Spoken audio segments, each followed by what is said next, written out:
Hi friends. இன்னைக்கு சூப்பரான kitchen tips தான் பார்க்க போறோம். எத பத்திய டிப்ஸ்னா, நம்ம குக்கர்லாம் கேக் ஊத்தி செஞ்சோம்னா, அதில கொஞ்சமாட்டு நம்ம முந்திரி பருப்பு போடணுங்க. டூட்டி ஃப்ரூட்டி போட்டு முந்திரி பருப்பு போட்டு பண்ணீங்கன்னா, டேஸ்ட் சும்மா அட்டகாசமா இருக்குங்க. பேக்கரி என்னங்க பேக்கரி நம்ம வீட்டிலேயே சூப்பராட்டு நம்ம பண்ணலாம். டேஸ்ட் அட்டகாசமா இருக்கும். ஃபுல் வீடியோ வரும் பாருங்க. அக்னி சமையல்ல. தட்டி வச்சாச்சுங்க. இந்த மாரி முந்திரி பருப்பு போட்டுக்கோங்க. பாதாம் போடணும்னா பாதாம் போட்டுக்கலாம். எந்த நட்ஸ் வேணாலும் போட்டுக்கலாம். பிஸ்தா போட்டுக்கலாம்.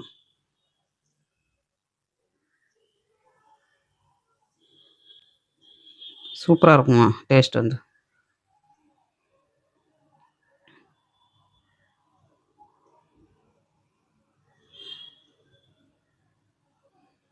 போட்டாச்சு. கொஞ்சமா அதுக்கு மேல நம்ம லூட்டி ஃபூட்டி போட்டுக்கலாங்க.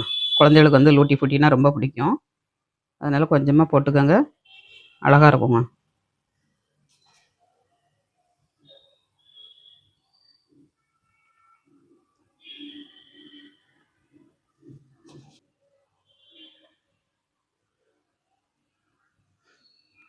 மாவு தயாராச்சு. கடாயில வச்சுக்கலாம். நல்லா ஹீட் ஆயிருச்சுங்க.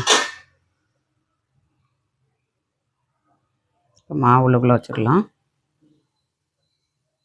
ஒரு 20 நிமிஷம் வச்சா கரெக்டாக வந்துருங்க நமக்கு. 20 நிமிஷம் கழிச்சு எடுத்துக்கலாம். அடுப்பை மீடியமாக வச்சுக்கோங்க. இப்போ கேக் வந்துருச்சான்னு பார்க்கலாங்க. 20 நிமிஷம் ஆயிடுச்சு. வாவ்! எவ்வளோ ஃப்ளப்பியாக வந்திருக்கு பாருங்க. சூப்பராட்டு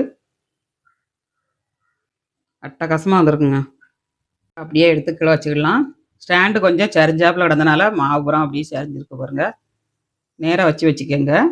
சரியாத அளவுக்கு கொஞ்சம் சரிஞ்சிருச்சுங்க.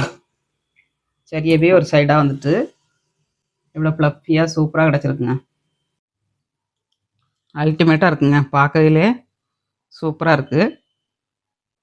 வீடியோ பிடிச்சிருந்தா லைக் பண்ணுங்கள். நாளைக்கு இன்னொரு டிப்ஸோட பார்க்கலாம். பாய்.